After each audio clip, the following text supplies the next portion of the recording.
"Don't come for Christmas, Mom. You're just going to embarrass us." Those were my daughter Vanessa's exact words. Then she laughed a cruel sound and added, "You're poor and you have no class." Still, I decided to show up at that dinner. And when I did, my daughter's boyfriend, Stephen, turned completely white. His hands trembled. He stared at me and whispered, his voice cracking, "Boss, what are you doing here?" Nobody in that room expected what was about to happen. But let me tell you how we got to that moment, because this story started 3 days before Christmas with a phone call that broke my heart. I was in my small kitchen baking gingerbread cookies. My hands were covered in flour when the phone vibrated on the worn-out table. I saw Vanessa's name on the screen and smiled. I thought she was finally calling to confirm the details for the Christmas dinner at her boyfriend's house. We had been talking about it for weeks. I wiped my hands on my old apron and answered eagerly. "Hi, honey," I said warmly. What I heard next left me breathless. "Mom, I need you to not come to the Christmas dinner." Her voice was cold, distant, like she was talking to a stranger. For a moment, I couldn't process her words. "What did you say, sweetheart?" I asked, confused, feeling that something terrible was coming. She sighed with impatience, as if it bothered her to have to explain something so obvious. "Don't come. Mom, you're going to embarrass us in front of Stephen's family. They are important people, people with real money. You just don't fit into that environment." The words hit me like stones. My own daughter was rejecting me for not being good enough for her. I felt my legs tremble. I leaned against the kitchen counter, trying to understand what was happening. "Why would you say that, Vanessa?" I whispered. My voice came out broken, almost inaudible. I couldn't believe my little girl, the daughter I had raised alone after being widowed 20 years ago, was saying these things to me. She let out a dry laugh that chilled my blood. "Mom, please don't act surprised. Look at how you live. This tiny apartment in a second-rate neighborhood, your clothes that look like they came from discount stores, that old car that should be in a junkyard. Stephen's family has mansions in the best areas, they travel on private jets, they wear exclusive designers. I can't let them see you and think I come from poverty." Every word was a knife straight to the heart. I tried to defend myself, to remind her of everything I had sacrificed for her. "Vanessa, I always worked hard to give you everything you needed. You never lacked food, clothes, or an education. You were always my priority." My voice was breaking as I spoke, tears starting to blur my vision. But she cut me off without mercy. "That's exactly the problem. Mom, you worked like a laborer your whole life and you're still poor. You have no class, no elegance. You don't know how to behave in high-level environments. Stephen's family are millionaire entrepreneurs. His father has connections with politicians and celebrities. Can you imagine the embarrassment it would be for me if you showed up there with your worn-out shoes and your neighborhood accent?" I slumped into the kitchen chair. The cookies in the oven were starting to burn, but I didn't care. My whole world was falling apart. How had it come to this? When had my daughter turned into this person who despised her own roots? "Vanessa, I'm your mother," I said, my voice broken. "I don't care about that family's money. I just want to be with you for Christmas." She sighed in frustration. "That's exactly why you can't come. Mom, why don't you care about money? Why don't you understand how that world works?" I spent years building an image for Stephen and his family. I told them I come from a wealthy family, that I had a private education, that we traveled through Europe when I was a child. If you show up, my entire story will fall apart. The words hit me like a punch. My daughter had been lying about me, ashamed of our life, inventing a fake story to fit into a world that wasn't ours. "You lied about me," I asked in disbelief. "You told them your life was different." Vanessa showed no hint of remorse. "I had to, Mom. Stephen never would have noticed me if he knew the truth. He's used to sophisticated women who know about expensive wines and European art. I had to completely reinvent myself to be at his level. And now that I'm finally where I want to be, I'm not going to let you ruin it." I closed my eyes, feeling a deep pain in my chest. This wasn't my daughter. The girl who used to help me cook on Sundays, who said I was her hero, was gone. In her place was a cold woman who valued appearances more than her own mother's love. I tried one last time to connect with her. "Vanessa, true love isn't based on lies. If Stephen really loves you, he'll accept you as you are with your real story. You don't need to invent anything. But she cut off my argument with a bitter laugh. "Oh, Mom, you're so naive. That's not how the real world works. Important people don't mix with common people, and I'm not common people anymore." There was a heavy silence. Then she added with a definitive tone, "Besides, I already told everyone you're sick and can't travel, so please don't show up. Stay in your house, watch TV, do whatever you want, but don't come and ruin my chance to belong to this family." And she hung up. I sat there in my tiny kitchen, the phone in my hand, the smell of burnt cookies filling the air. Tears streamed down my cheeks, unchecked.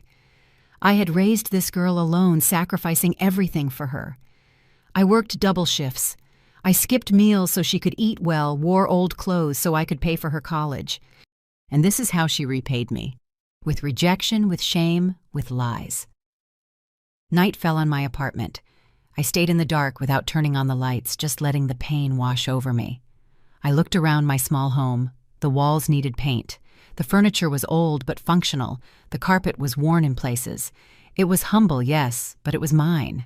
I had earned it with my own effort, without asking anyone for anything. The next day, I received a text from Vanessa.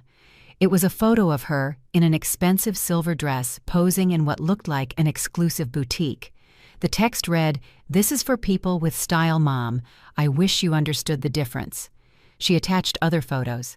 A huge mansion decorated with Christmas lights, luxury cars parked in the driveway, elegant people with champagne glasses in their hands. Then another message came. "Look at the level of this family. Do you really think you would fit in with your $50 dresses? Please, Mom, do me a favor and don't embarrass yourself." My hands trembled as I read. The pain was transforming into something different, something cold and calculated. That night, sitting in front of my old computer, I made a decision. I was going to that Christmas dinner, but not in the way Vanessa expected. It was time for my daughter to learn the truth. A truth I had kept hidden for years, for a very specific reason. A truth that was going to change everything in a matter of seconds. I opened my laptop and started making calls. The first one was to my personal assistant, Angela. Angela answered on the second ring. Her professional, efficient voice immediately calmed me. "Good evening, Mrs. Lucy. What do you need?" I took a deep breath before speaking. "I need you to check something for me. An employee of ours named Stephen, regional manager, I believe. I want his complete file. Position, salary, evaluations, everything." I heard the sound of keys on the other end of the line. Angela was always fast. "Give me a moment, ma'am." There was a brief pause. "Here it is. Stephen Morales, 29 years old, regional manager of the Latin American division. He's been with us for 2 years. Salary of $120,000 a year plus bonuses. Excellent evaluations. In fact, he's on the list for a promotion next quarter." I closed my eyes, processing the information. So my future son-in-law worked for me and had no idea who I really was. "Is there a problem with him, ma'am?" Angela asked with concern. "No," I replied calmly. "I just need to confirm something. Does Stephen know who the owner of the company is?" Angela laughed softly. "Ma'am, almost no one in the company knows you're the founder. You yourself insisted on maintaining a low profile. Most people think you're just a foreign investor." "Exactly," I said, "and I want it to stay that way for now." "Boss," I explained the situation to Angela. I told her about Vanessa's call, about the humiliations, about the lies my daughter had built. Angela remained silent while I spoke, but I could feel her indignation growing. When I finished, she sighed. "Mrs. Lucy, you built an empire from scratch. You're worth over $500 million, and your own daughter treats you like this because she doesn't know the truth. It's unacceptable." "That's why I kept the secret," Angela, I explained. "When Vanessa was little, I saw how money corrupted the children of my partners. Spoiled kids with no values, no respect for hard work. I didn't want that for her. I wanted her to grow up normal, humble, grateful. I lived in this small apartment, drove that old car, wore simple clothes. Also, she would learn the value of work and humility." "But it seems the plan didn't work, ma'am," Angela said sadly. "No." I admitted, feeling a lump in my throat. Somehow Vanessa developed exactly what I wanted to avoid. Superficiality, materialism, contempt for common people. And she doesn't even have the money to back up that attitude. Everything she has, I gave her, thinking it was for her education and her future." Angela was thoughtful for a moment. "What do you want to do, ma'am?" "I want to go to that Christmas dinner," I replied with determination, but not as the poor, embarrassing mother Vanessa described. I want to go as who I really am, and I want Stephen to discover that his girlfriend has been lying to him about everything. I heard a smile in Angela's voice. "I understand perfectly. What do you need me to prepare?" I gave her specific instructions. "I want the corporate car, the black Mercedes. I want you to book an appointment at the most exclusive salon in the city for tomorrow. Hair, makeup, manicure, everything. I need a designer dress, something elegant but not flashy. Pearl gray or champagne, nothing loud. Discreet but expensive jewelry. And I need you to verify the exact address of that dinner." Angela took notes quickly. "Consider it done, ma'am. Anything else?" "Yes," I added. "I want you to contact Robert the investor who is interested in expanding our operations. Tell him I have a proposal to discuss and that he'll be accompanying me to a social event on the evening of December 24th. Angela paused. "You want Robert to go with you to the dinner?" "Exactly. He doesn't know Vanessa, but he knows perfectly well who I am and what my position is. His presence will make it impossible for my daughter to keep denying reality." "Perfect, ma'am. I'll contact him immediately. Should I inform Stephen about your attendance?" "No," I replied firmly. "Stephen must not know anything. I want it to be a complete surprise. In fact, make sure no one in the company mentions anything to him about this." "Understood, Mrs. Lucy. I'll prepare everything for tomorrow." We hung up, and I sat in the silence of my apartment. I looked around again. This place had been my refuge for years. Here I had cooked for Vanessa, helped her with her homework, comforted her when she cried over some teenage heartbreak. We had watched movies cuddled on that old sofa, laughed in that tiny kitchen, built memories that I thought were precious. But for her, all of it was just shame. I got up and went to my bedroom. In the back of the closet behind old boxes and everyday clothes, there was a small safe. I opened it with the combination only I knew. Inside were the documents that proved who I really was. Property deeds, stock certificates, company contracts. There were also old photos from when I started my business 40 years ago. I took out one particular photograph. It was me at 27 in front of my first office. It was just a small storefront, but it had a sign with my company's name. I was smiling with pride with my husband by my side. He had believed in me when no one else did. Together, we built something from nothing. When he died in that car accident, Vanessa was only 5 and I was devastated. But I didn't give up. I took the business we had started and made it grow. I worked 20 hours a day. I learned from my mistakes. I took calculated risks. In 10 years, I had expanded the company internationally. In 20 years, we were leaders in our sector. But I never let Vanessa know any of this. I continued to live modestly, telling her I worked in administrative offices, that my salary was average. I thought I was doing the right thing. I thought that if she grew up without knowing we had money, she would develop character, empathy, solid values. But I was wrong. Somehow, Vanessa had developed an obsession with wealth without even having it. She had become an imposter, inventing a life of luxury she never lived, ashamed of a mother who had given her everything. I put the photograph back in the safe. There was no more room for sentimentality. My daughter had made her decision when she forbade me from going to that dinner, when she called me poor without class or elegance, when she preferred appearances over her mother's love. Now I was going to make mine. I was going to show her who I really was, and the consequences of that would fall on her. The next day, Angela arrived at my apartment early. She brought a large suitcase and a knowing smile. "Good morning, ma'am. I came to make sure everything is perfect." We spent the entire day on preparations. First, we went to the most exclusive salon in the city. I hadn't been in a place like that in years. The stylist was delighted to work with my gray hair, telling me it was distinguished and elegant. They gave me a sophisticated cut, flawless but natural makeup, a perfect manicure. When I looked in the mirror, I barely recognized myself. It was still me, but there was something different in my expression. I was no longer the humble, pleading mother. I was the woman who had built an empire, the CEO who commanded meetings with millionaires, the businesswoman who made decisions that affected thousands of employees. Then we went to the boutique. Angela had pre-selected several dresses. I chose a champagne-colored one, elegant and sophisticated, which cost over $3,000. It fit me perfectly.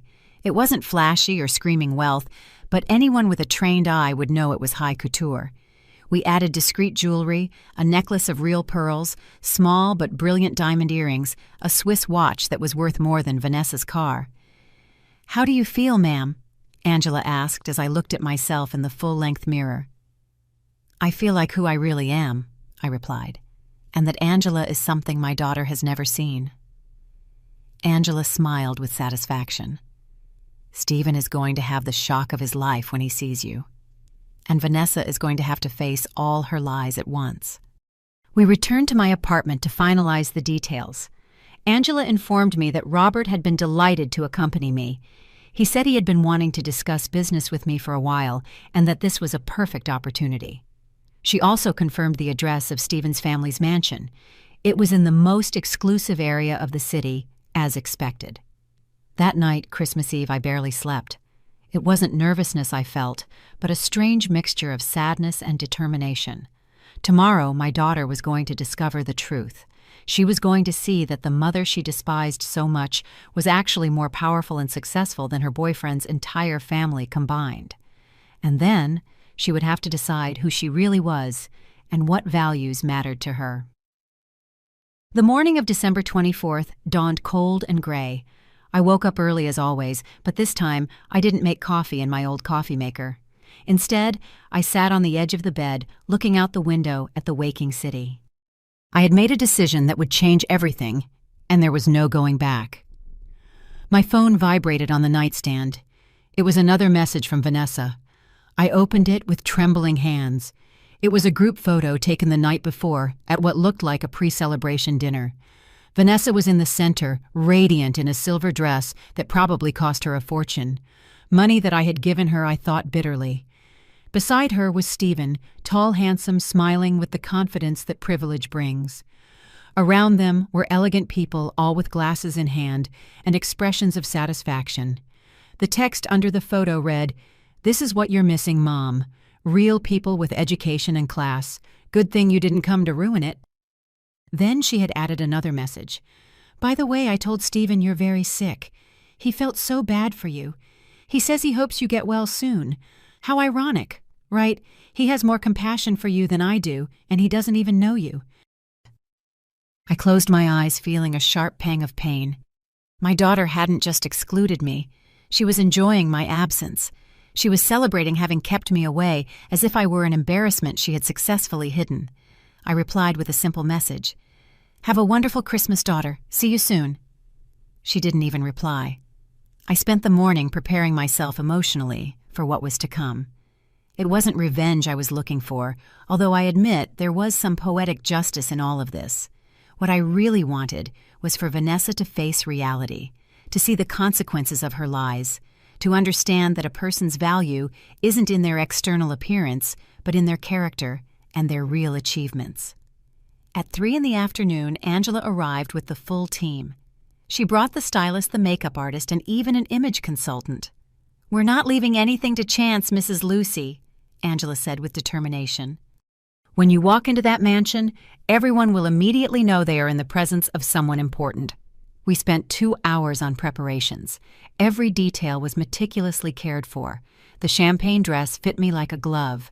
The fabric was soft and expensive, the cut perfect for my figure. It wasn't a dress that screamed youth or extravagance, but one that spoke of timeless elegance and old money, the kind of dress Vanessa had never seen on me. The jewelry was chosen with care, the real pearls I had bought in Japan years ago, the diamond earrings I had given myself after closing my first $1 million contract. The makeup artist worked delicately on my face. "Ma'am, you have beautiful skin," she told me as she applied foundation. "And these eyes have so much history. We're going to highlight them without overdoing it." When she finished, I looked in the mirror and was stunned. It was still me, Lucy, Vanessa's mother, but now you could see the other Lucy. The CEO, the entrepreneur, the woman who commanded boardrooms and negotiated multi-million-dollar contracts.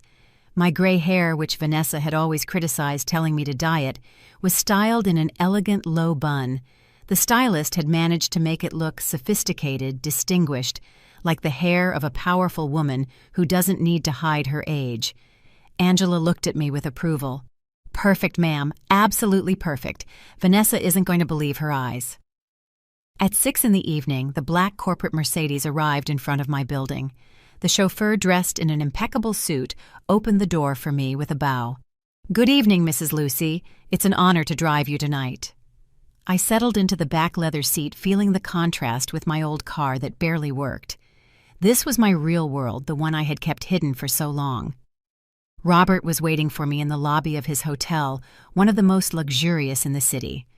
When he saw me get out of the car, he smiled broadly. "Lucy, you look radiant. It's been a while since I've seen you in full businesswoman mode." "It's always a pleasure, Robert," I replied, shaking his hand. "Thank you for accompanying me tonight." He laughed as he got into the car. "Are you kidding? A dinner at an exclusive mansion with the sharpest woman in business I know, and there's family drama involved. I wouldn't miss this for the world." During the drive to the mansion, Robert updated me on some pending business. We talked about investments, expansions, future projects. It was refreshing to talk about these topics, to remind myself who I really was, beyond the role of a rejected mother. Robert was a man in his 60s, successful, respected in the financial world. His mere presence would validate my position to anyone who didn't know me. "Lucy, can I ask you something personal?" Robert said after a while. "Why did you keep your identity hidden from your daughter all these years?" I sighed, looking out the window at the streets, decorated with Christmas lights. "Because I saw what money did to rich kids, Robert. It turned them empty, superficial, unable to value anything. I wanted Vanessa to grow up with her feet on the ground, to know the value of hard work." "And did it work?"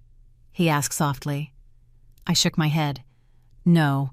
Somehow, without having money, she developed all the flaws of rich kids. The obsession with appearances, the contempt for common people, the need to belong to exclusive circles. And the worst part is, she built it all on lies. She lied to her boyfriend about who she is, where she comes from, and now she rejects me for not fitting into her fantasy." Robert placed his hand on mine in a fatherly gesture. "Tonight is going to be hard on her, Lucy. Are you sure you want to do this?" I looked him straight in the eye.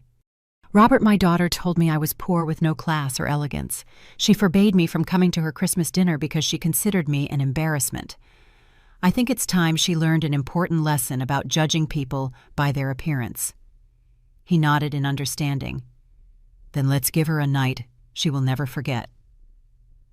The car began to climb an exclusive hill where there were only huge mansions separated by perfectly manicured gardens.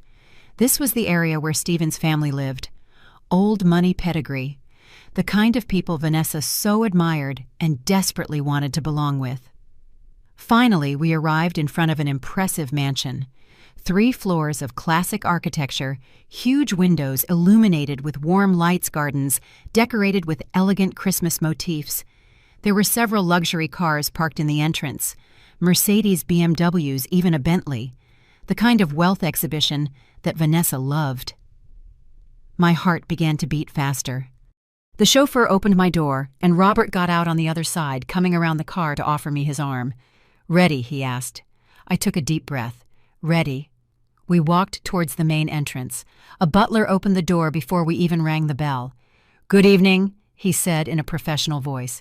"Are you on the guest list?" Robert smiled with the confidence only money and power can give. "We are last-minute guests, Mrs. Lucy and Robert Mendoza." The butler checked a list and looked confused.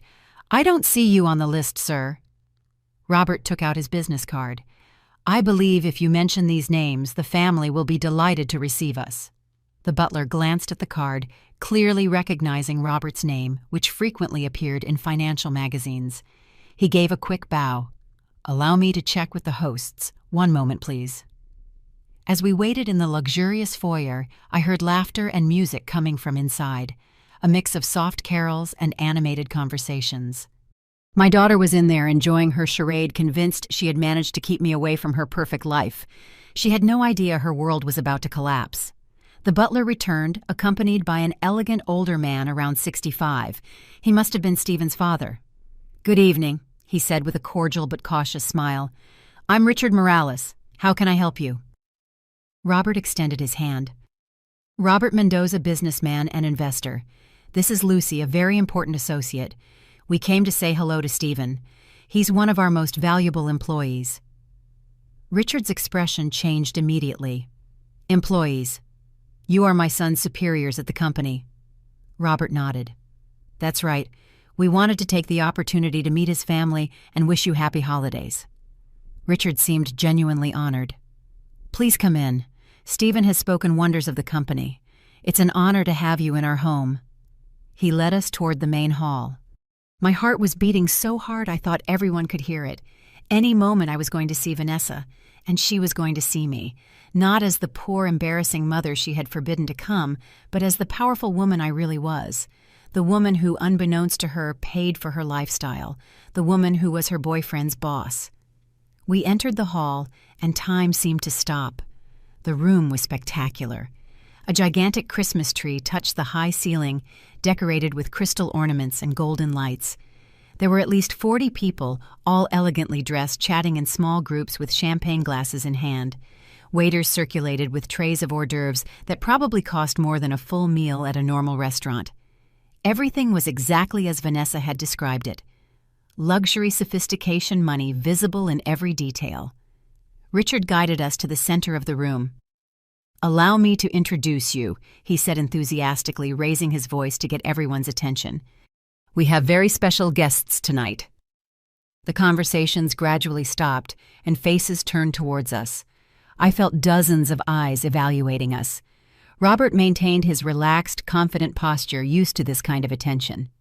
I held my head high, reminding myself I had been in more intimidating situations. Negotiations with billionaires, presentations to international investors, meetings with powerful executives. And then I saw her. Vanessa was standing by a huge fireplace, her silver dress shimmering under the lights. She had a glass in her hand and was laughing at something an older woman covered in jewelry had just said. When she heard her father-in-law-to-be ask for attention, she turned casually toward us. Her smile froze instantly. The color drained from her face as if someone had turned off a light. Her eyes widened. The glass trembled in her hand.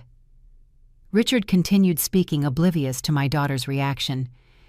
"This is Robert Mendoza and Mrs. Lucy, superiors of our dear Stephen at his company. They have come to share this special night with us." People began to murmur with interest. Robert Mendoza was clearly a recognized name in these circles. Several people immediately approached to introduce themselves, eager to make contact with someone of his caliber. But I only had eyes for Vanessa. She was still paralyzed, staring at me as if she were seeing a ghost. Her mouth opened slightly, but no sound came out. I watched as her brain began to process what was happening. Her mother, the poor, classless woman, was standing in the middle of the most elegant room she knew, dressed like a millionaire, being introduced as her boyfriend's superior. None of this made sense in her carefully constructed world. "Where is Stephen?" Richard asked, looking around. "He needs to meet his bosses properly." A young man appeared from what looked like the kitchen, carrying a tray with freshly served champagne glasses. It was him. Tall, handsome, with that air of confidence Vanessa so admired. He was focused on not spilling the glasses, smiling politely as he excused himself to the guests he passed. "Stephen's son, come here," Richard called, motioning him over. "You have important visitors."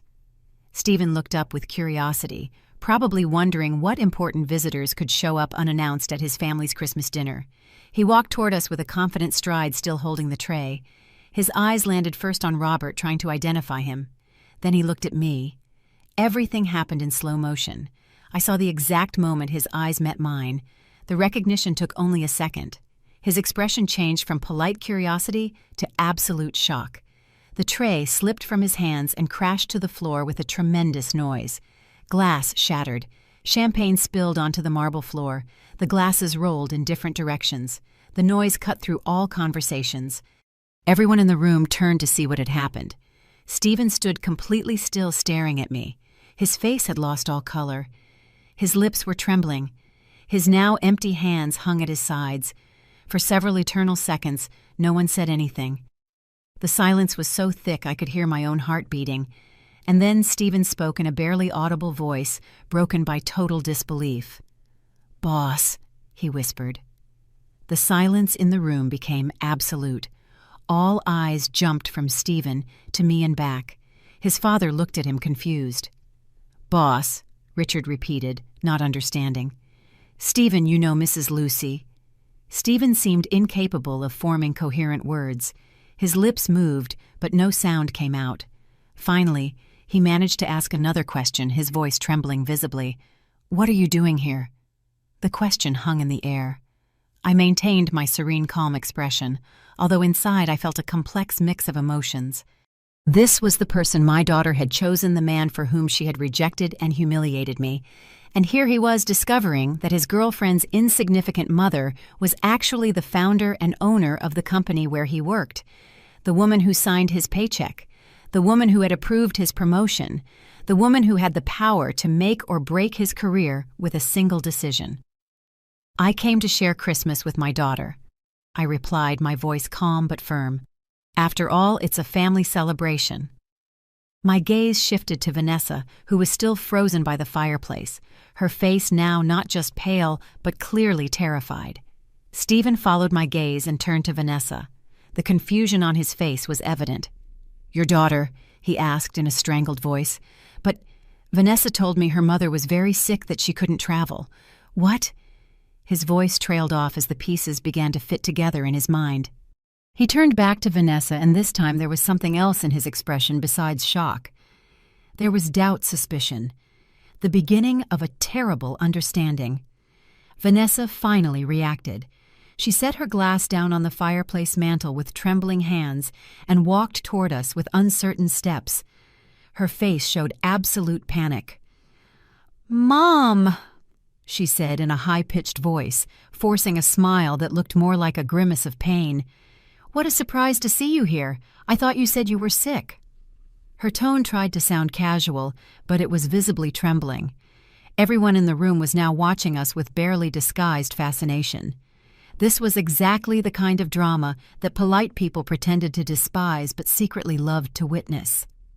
"I recovered," I replied coldly, "and I decided I wouldn't miss Christmas with my daughter for anything in the world, especially when I found out where the celebration would be."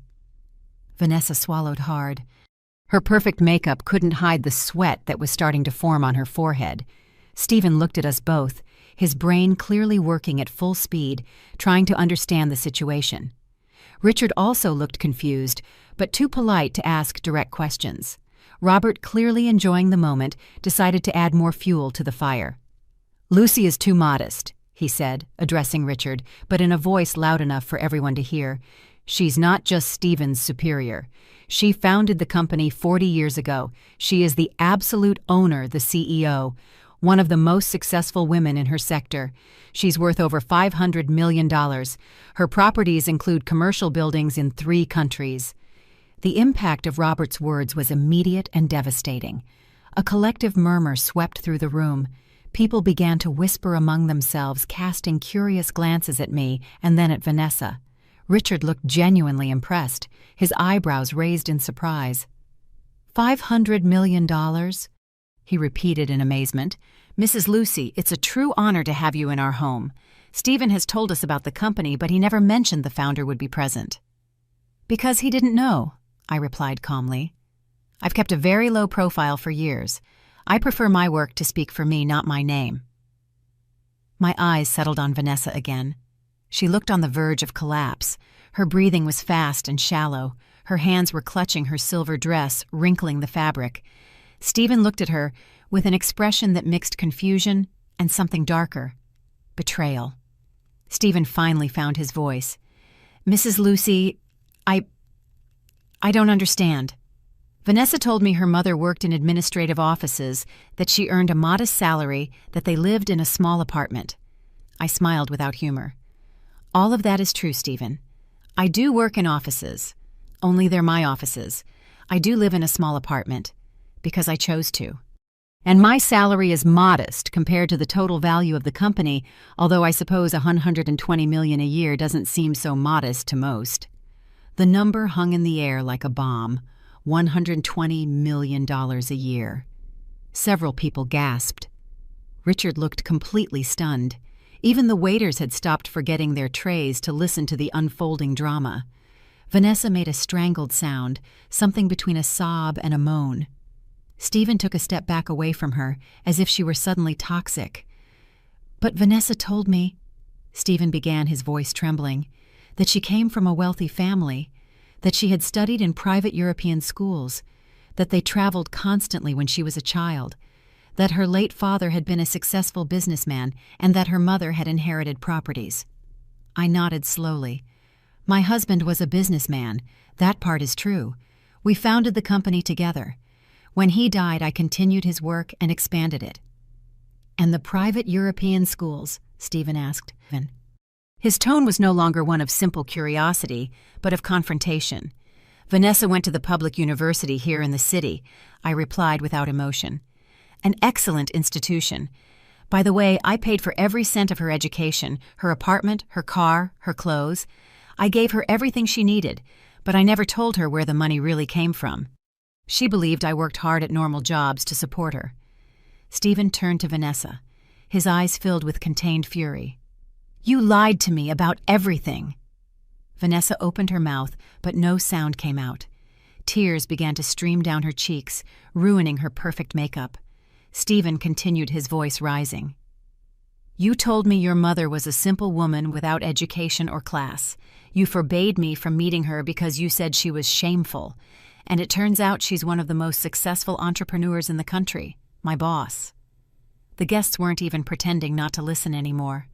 They all watched the scene with morbid fascination. Richard tried to intervene. "Perhaps we should discuss this in private," he suggested uncomfortably, but Stephen ignored him completely. "No, Dad, this needs to be cleared up now."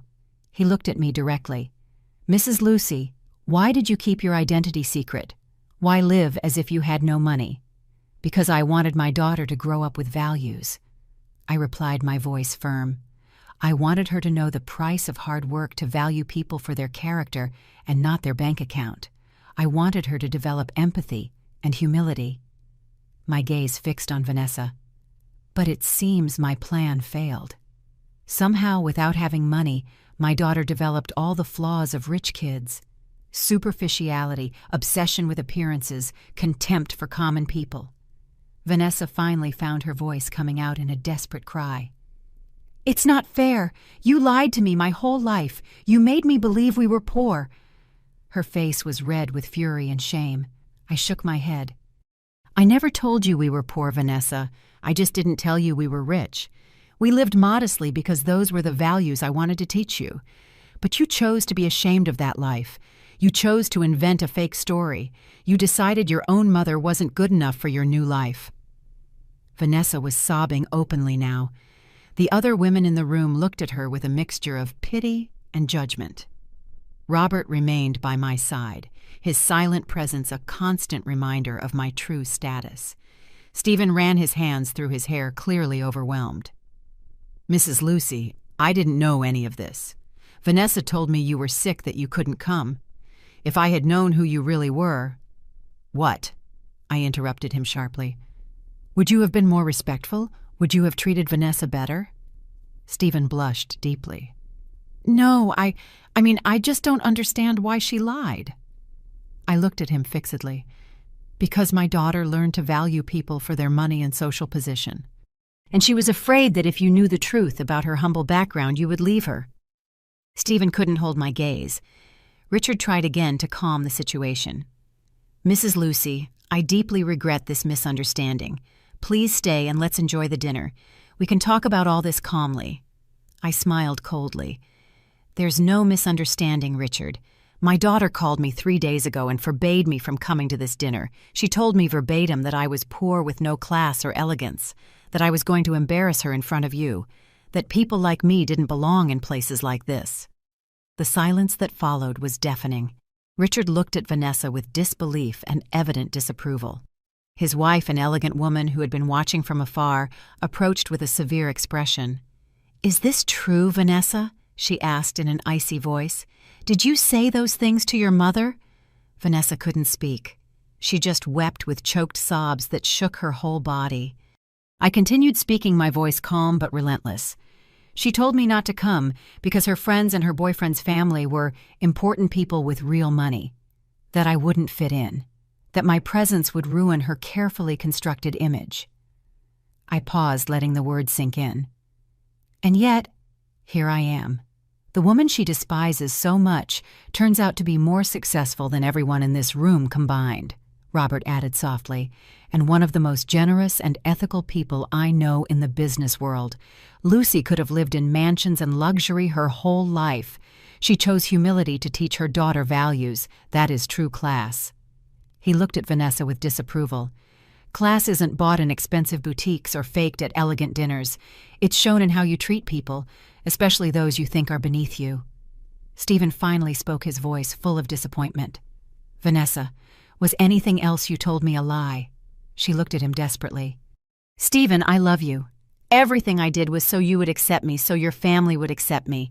I knew if I told them the truth about my background, they would never see me as your equal." He shook his head slowly. "The problem isn't your background, Vanessa. The problem is that you lied. And worse, you rejected and humiliated your own mother out of shame." Stephen's mother stepped forward, her face showing a mixture of disappointment and disgust. "In this family, we value honesty and respect above all else," she said firmly. "Vanessa, rejecting your own mother because you find her embarrassing is something I cannot tolerate. It doesn't matter how much money a person has or doesn't have. The way you treat your family says everything about your character." Vanessa held out her hands to her in desperate supplication. "Please, Mrs. Morales, I just wanted to fit in. I wanted you to see me as someone worthy of your son." The older woman shook her head. "If you had come with the truth from the beginning, we would have accepted you. But this," she gestured between Vanessa and me, "this is unforgivable.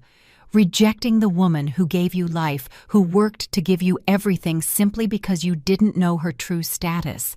That speaks of a deep moral emptiness." The words hit Vanessa like physical slaps. She staggered slightly, reaching for a nearby chair for support. Stephen watched her with an expression I had never seen in the few photos Vanessa had sent me. Contempt mixed with pity. "I need time to process all this," he said finally.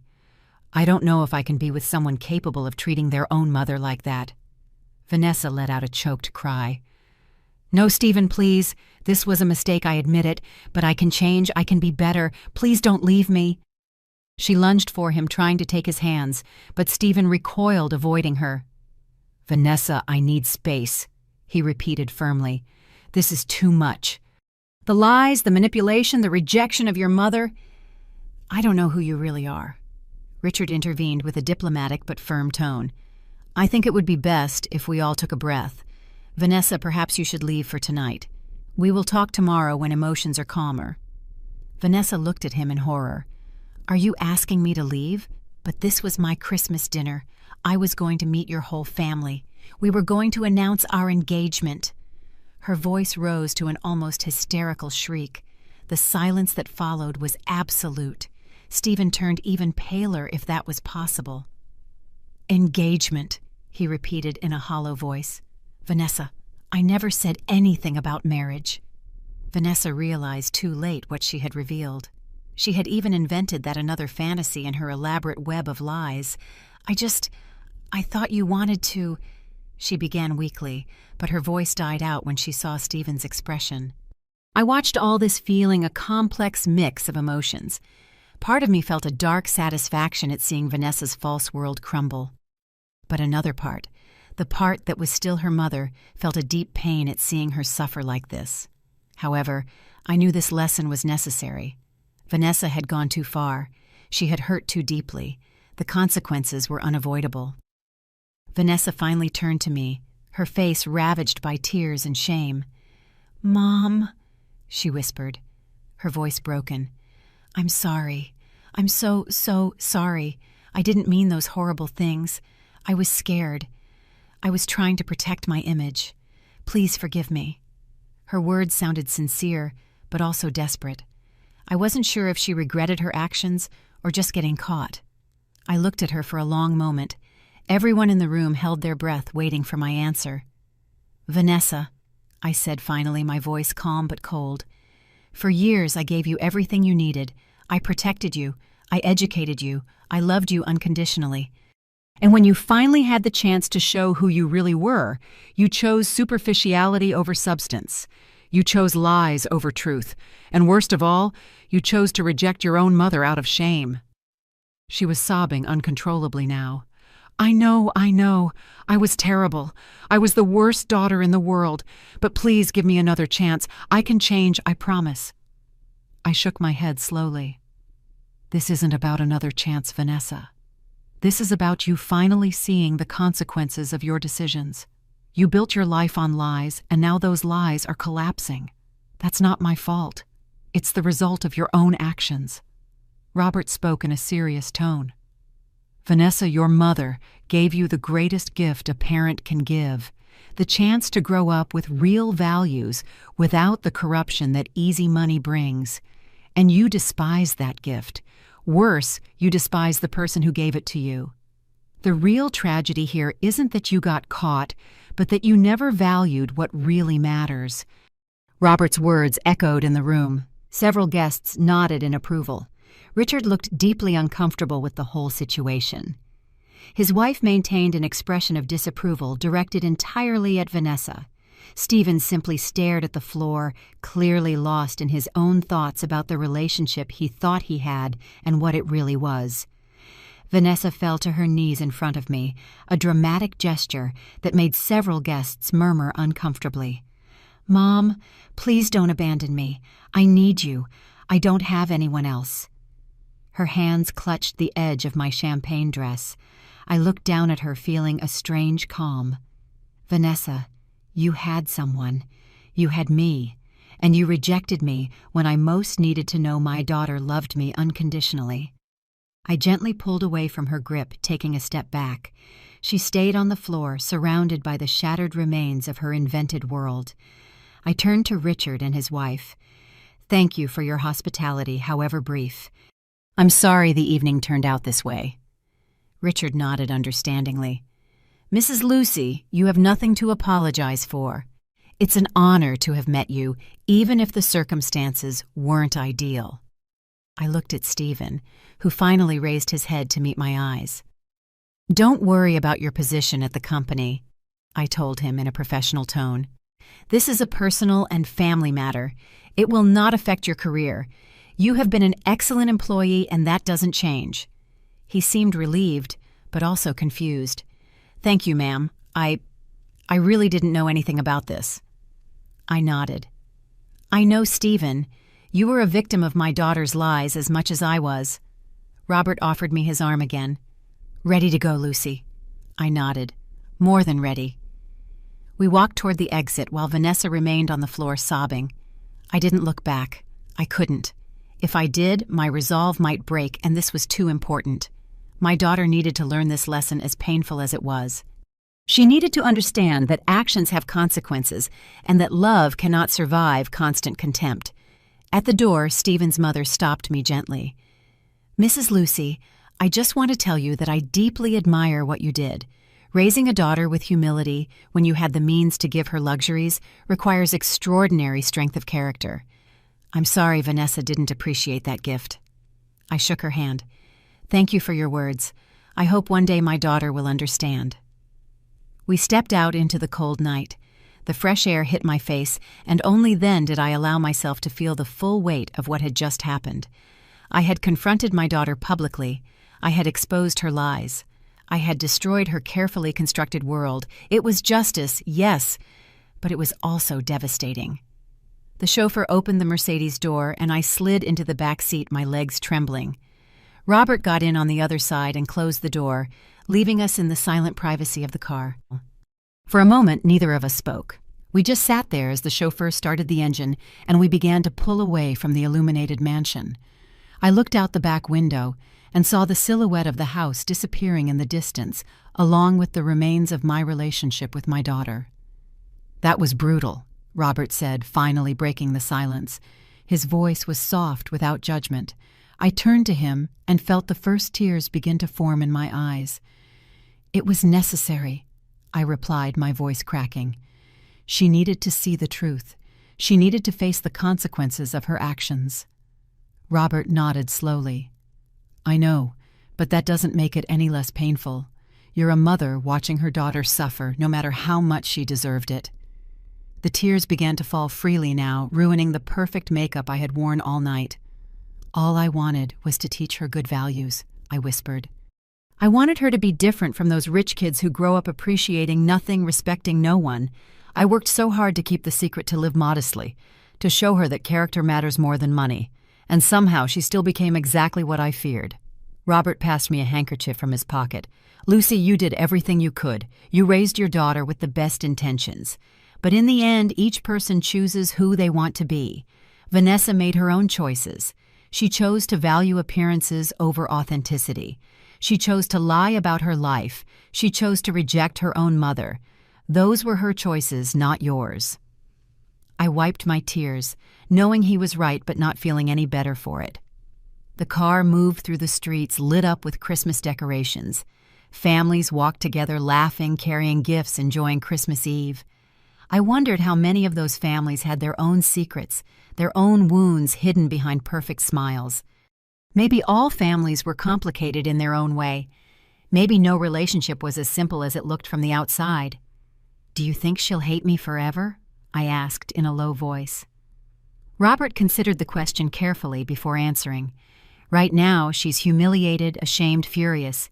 She probably blames you for exposing her lies, but over time, if she has any emotional maturity, she'll realize that you didn't cause this. She built this situation herself with her lies and her contempt. The question is whether she'll be able to learn from this or if she'll just resent you forever." His words filled me with a deep sadness. There was a real possibility that my daughter and I would never repair our relationship, that this Christmas night would be the end of everything between us. I ran a tired hand over my face. All I ever did was try to be a good mother. All I ever wanted was her love and respect, and instead, I got her shame and her rejection. We arrived at my building. The chauffeur parked, and Robert insisted on walking me to my apartment. We rode up in the old, noisy elevator that had embarrassed Vanessa so much. We walked down the hallway with the worn carpet to my door. I unlocked it with trembling hands, and we entered the small space that had been my home for so many years. It looked especially humble after the opulence of the Morales mansion. "Do you want me to stay for a while?" Robert offered with genuine concern. I shook my head. "Thank you, Robert, but I need to be alone. I need to process all this." He nodded understandingly. "If you need to talk, no matter the hour, call me. You are an extraordinary woman, Lucy. Don't let this situation make you doubt that." He hugged me briefly and then left, leaving me alone in my silent apartment. I took off my expensive shoes and walked barefoot to my room. The $3,000 champagne dress suddenly felt like an uncomfortable costume. I took it off carefully and hung it in the closet, knowing I would probably never wear it again. I put on my comfortable pajamas, the old cotton ones I had worn for years. This was the real me, not the designer dress or the expensive jewelry, just a tired woman with a broken heart. I sat on the edge of my bed and finally allowed myself to truly cry. Deep sobs that shook my whole body. I cried for the lost relationship with my daughter, for the years of sacrifice that seemed to have meant nothing, for the Christmas that should have been joyful and familiar, but had turned into a devastating confrontation. I cried until there were no tears left, until my body was simply exhausted. My phone vibrated at some point in the night. I ignored it. It vibrated again and again. Finally, with resignation, I grabbed it from my bag. There were 12 messages from Vanessa. I opened them with trembling hands and a racing heart. The first ones were furious. "You ruined my life. I hate you. I will never forgive you. Then they turned desperate. Please answer. I need to talk to you. Mom, please. And finally, broken. I'm sorry. I'm so sorry. I don't know what to do. I didn't answer any of them. I had no words to give right now. I didn't know what to say to my daughter. A part of me wanted to run to her, hug her, tell her everything would be okay. But another part, the part that had been rejected and humiliated, knew that responding now would be a mistake. Vanessa needed to feel the full weight of her actions. She needed time to truly reflect on what she had done. I spent Christmas Day alone in my apartment. I didn't turn on the small tree I had decorated with such anticipation weeks ago. I didn't prepare the special dinner I had planned. I just stayed in my pajamas drinking tea and looking out the window at the city. Angela called to check if I was okay. I told her everything that had happened, and she listened patiently before saying, "You did the right thing, ma'am. It was painful but necessary." The day after Christmas, Stephen called my direct line at the company. "Mrs. Lucy," he began, his voice hesitant, "I wanted to apologize for the whole situation. I really didn't know anything about Vanessa's lies. If I had known you were her mother, I never would have allowed her to talk to you like that." I thanked him for his call, but told him he didn't need to apologize. "You did nothing wrong, Stephen. You were deceived just like everyone else." There was a pause before he continued. "I've ended my relationship with Vanessa. I can't be with someone capable of that level of deceit and cruelty toward her own mother. She has been calling me constantly, but I don't want to talk to her." I felt a pang of sadness for my daughter despite everything. "I understand your decision," I told him, "and I respect your integrity." He sighed with audible relief. "Thank you for understanding, ma'am, and thank you for not letting this affect my work." The days passed slowly. Vanessa kept sending messages, each one more desperate. She had lost her boyfriend, her fantasy of joining a rich family, her carefully constructed image. Everything had collapsed in a single night. Part of me felt compassion, but another part knew this was exactly what she needed to grow, to change, to finally develop the character I had tried to instill in her for years. A week after Christmas, I finally decided to answer Vanessa. I sent her a simple message. "We can talk. My apartment, tomorrow at 3 p.m. Her reply came in seconds. "Yes, please. I'll be there. Thank you, Mom." I spent the night sleepless, mentally rehearsing what I would say, preparing myself emotionally to see her again. I didn't know what to expect. Would she come genuinely remorseful, or just desperate to get back what she had lost? At 3 o'clock sharp, the doorbell rang. I took a deep breath before opening the door. Vanessa was standing in the hallway, and I almost didn't recognize her. Her hair was uncombed, her face bare of makeup showing deep, dark circles. She was wearing wrinkled, casual clothes. There was no trace of the glamorous woman I had seen at the mansion. She looked broken, vulnerable, small. "Hi, Mom," she whispered, her voice hoarse. "Come in," I said, stepping aside. She entered slowly, looking around the apartment as if seeing it for the first time. Her eyes lingered on the photos on the wall, on the old but clean furniture on the kitchen, where she had spent so many afternoons baking cookies together when she was a child. "Want some coffee?" I offered, keeping my tone neutral. She nodded silently. I made 2 cups, and we sat on the worn-out sofa, an uncomfortable space between us. Vanessa held her cup with trembling hands. "I don't know where to start," she said finally. "I've spent this week trying to understand how I got to this point, how I became someone capable of rejecting my own mother." I remained silent, waiting for her to continue. She took a shaky breath. "When I was in college, all my friends came from rich families. They lived in huge houses, traveled constantly, wore designer clothes, and I was always the poor girl in the group. I felt so inferior all the time." She continued, her voice breaking. "Every time they invited everyone to their houses but me. Every time they talked about their vacations in Europe while I worked during breaks to help with expenses. Every time they showed off their new cars while I took the bus. The shame just consumed me. And instead of being proud of everything you sacrificed for me, I was ashamed of our life." Her words hurt me, but they also helped me understand. "So you started lying," I said softly.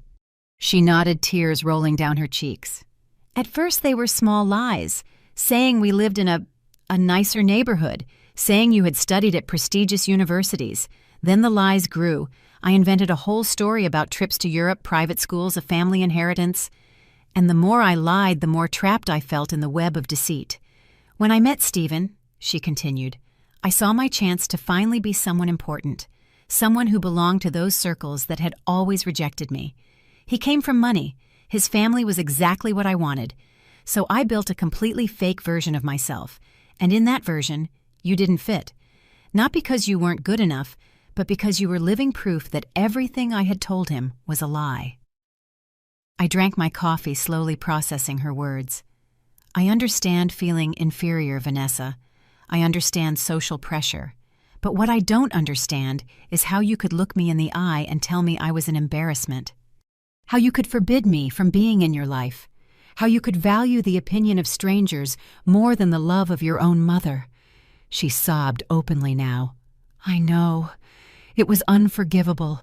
I hate myself for it. But hating yourself doesn't change anything, I said firmly. Self-pity is not the same as real growth. Vanessa looked at me with tear-filled eyes. What can I do to fix it? How can I earn back your trust? I sighed deeply. I don't know if you can, Vanessa. You've broken something fundamental between us. You rejected me at the very moment I needed to know my daughter loved me unconditionally. And you did it without remorse. Until you were caught. But I regret it now, she pleaded. I've lost Stephen. I've lost his friends. I've lost everything I built. And the only thing that really matters is that I almost lost you. I almost lost the only person who was always there for me. I looked at her directly. Do you regret your actions or just the consequences? Because there is a huge difference. She fell silent, clearly struggling with the question. Finally, she spoke in a small voice. At first, when everything happened at the mansion, I was just furious with you for exposing me. I blamed you for ruining my life. But these last few days alone in my apartment, I've had to face who I really am, and I didn't like what I saw. I became someone superficial, deceitful, cruel, someone who valued money and status over real people, and that terrifies me. Her words sounded more sincere than before. I continued to listen. I've been thinking about all the times I treated you badly, all the times I was ashamed of you for things that don't matter. I remember when I was 15 and you picked me up from school in your old car. My friends laughed and I yelled at you to never come back. You just said it was okay, that you understood. But it must have hurt you so much. Yes, I admitted. It did hurt. But I thought it was just a teenage phase, that you would grow up and mature. I never imagined that contempt would get worse over the years. Vanessa wiped her tears with the back of her hand. Mom, I know I don't deserve your forgiveness. I know I hurt you in unforgivable ways. But I need you to know that I finally understand what you did for me. You lived modestly while having millions, all to teach me values that I arrogantly rejected. She nodded, looking around the apartment. This place that I despised, that I called tiny and shameful, this was my home. You raised me here alone after Dad died. You cooked me hot meals every night. You helped me with my homework. You comforted me when I cried. And I dismissed it as if it was worthless just because the furniture was old and the walls needed paint. I listened to her speak and saw something I hadn't seen before. Genuine understanding. Maybe my daughter was finally starting to get it. Vanessa, I said carefully. I appreciate that you're reflecting on this, but I need to know this change is real. I can't let you back into my life just to be rejected again when you get what you want. She nodded vigorously. I understand, and I don't expect you to trust me immediately. What are you going to do now? I asked. With your life, with your future. She shrugged tiredly. I don't know. Stephen doesn't want to talk to me. His family sees me as a liar and manipulator, which is fair. My supposed friends disappeared when they found out my whole life was a lie. I'm completely alone, and it's exactly what I deserve. Loneliness isn't an eternal punishment, Vanessa, I said softly. It's an opportunity to discover who you really are when you're not performing for anyone. She looked at me with something resembling hope. Do you think I can change? Do you think I can become someone better? I took her hand for the first time since she had entered. I believe change is possible if you truly want it, but it has to come from you, not because you want to get back what you lost, but because you want to be a better person. I want to be better, she whispered. I want to be someone you can be proud of, someone who values character over money, someone who treats people well regardless of their social position. I want to be the daughter you deserve to have. Her words touched me deeply. Vanessa, I always wanted to be proud of you. Not for your external achievements or your social status, just for being a good person. We sat in silence for several minutes, still holding hands. It was the first real physical contact we'd had in months, maybe years. Finally, Vanessa spoke, her voice hesitant. Mom, can you tell me about the company? About how you built it? My whole life I thought you worked in normal offices doing administrative work. I never knew you built an empire from scratch. I leaned back on the sofa, letting the memories flow. Your father and I started with almost nothing, I began. He had a brilliant idea for a business, and I had the determination to make it work. We worked 20 hours a day in a tiny office we could barely afford. We ate bread and coffee because there was no money for more, but we believed in what we were building. Vanessa listened with absolute attention in a way I hadn't seen her listen in years. When your father died in that accident, I continued, feeling the familiar pang of pain. I had two choices: sell everything and give up, or continue his dream. I chose to continue. You were 5 years old and needed stability, but I also needed to honor what your father and I had started together. So I worked harder than ever. I hired brilliant people. I took calculated risks. I learned from every mistake. In 10 years, the company had expanded internationally. And all that time, you lived here? Vanessa asked, looking around with new understanding. I nodded. I bought this apartment when you were 6. I could have bought a mansion, but I didn't want you to grow up with privileges you hadn't earned. I wanted you to understand the value of money, of effort, of simple things. I wanted you to be grateful, humble, compassionate. She looked down ashamed. Instead, I became the exact opposite. Change doesn't happen overnight, I said firmly. You're going to have to work hard to rebuild your character, and it won't be easy, especially now that you know the truth about our financial situation. It will be tempting to fall into the same patterns, to value money above all else. Vanessa looked me straight in the eye. Will you help me? Will you teach me how to be better? I don't want your money, Mom. I want your guidance. Her words pleasantly surprised me.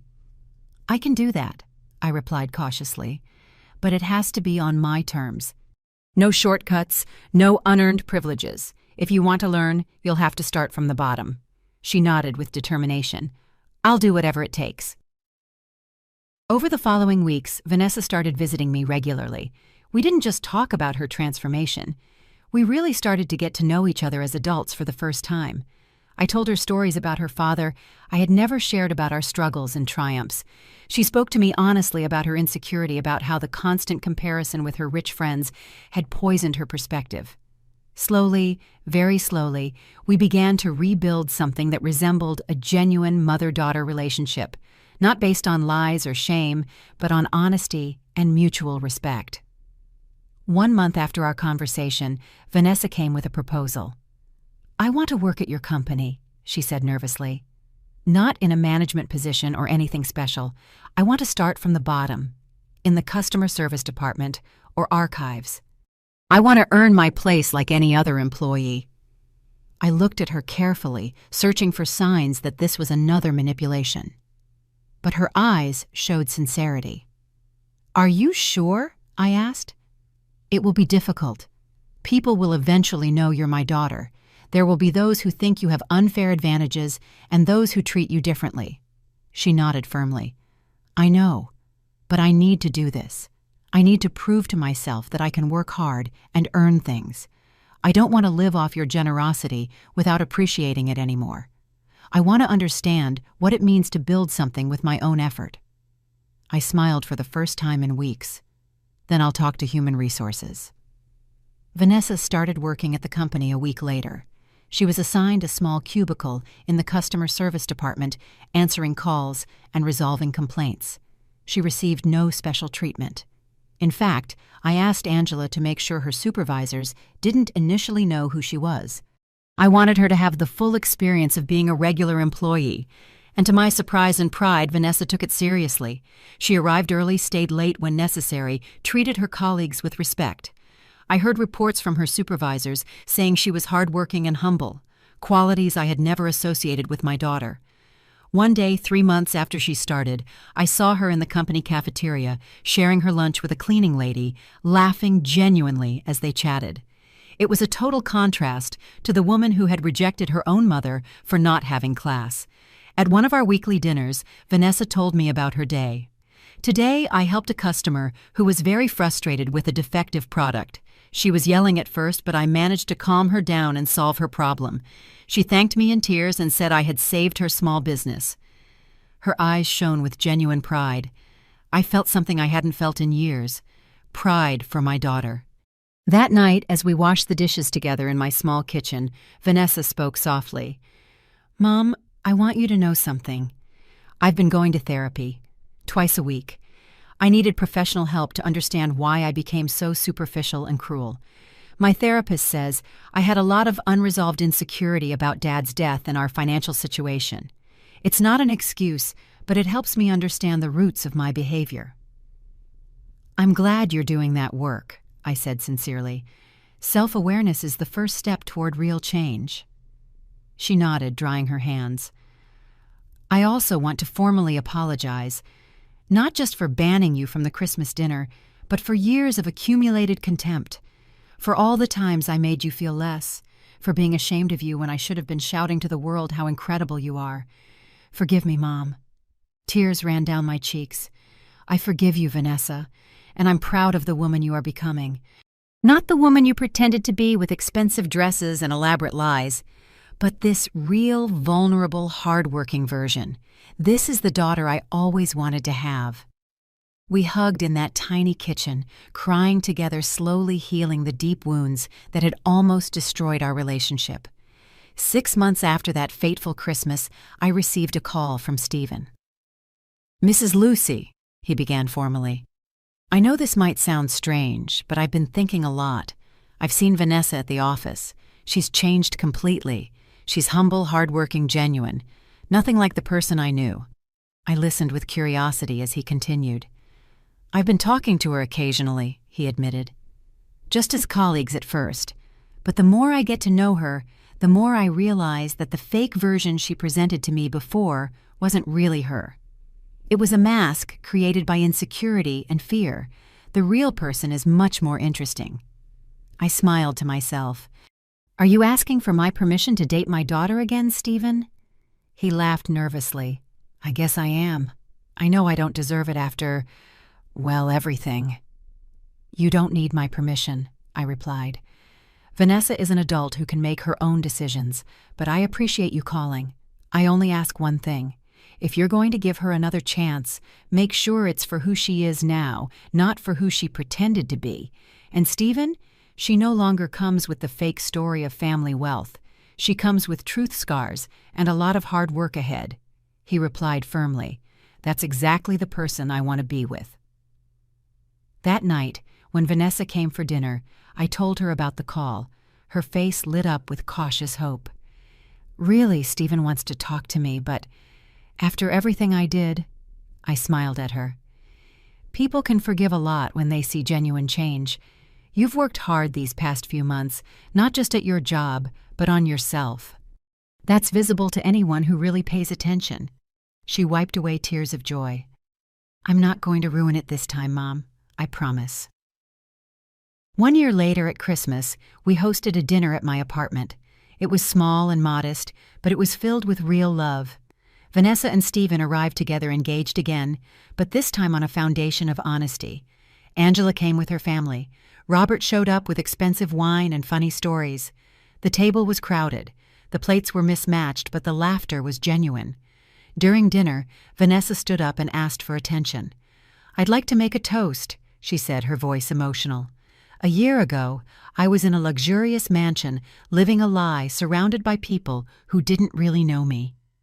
I rejected my mother because I thought visible wealth was more important than real love.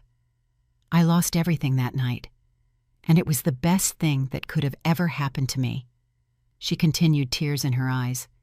Mom, you taught me the most important lesson of my life. Character is worth more than any bank account. Integrity matters more than appearances.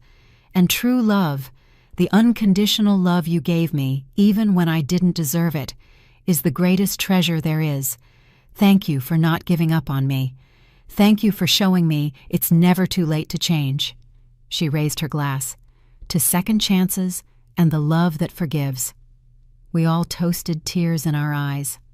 I looked around my small apartment at these people I loved, and I realized something fundamental. I had achieved what I set out to do, not in the way I planned, not without pain, and almost losing my daughter in the process. But finally, Vanessa had learned that true elegance isn't bought. It's earned with actions. It's demonstrated with character. It's built with integrity. Some wounds break us, but some wounds set us free. That terrible Christmas when my daughter rejected me for being an embarrassment almost destroyed our relationship. But it was also the catalyst I needed to finally show her the truth. Not just about my financial success, but about what really matters in life. The silence of true power will always be louder than the shouts of those who pretend to have it. And in the end, the love that remains after all the masks have fallen is the only love worth keeping.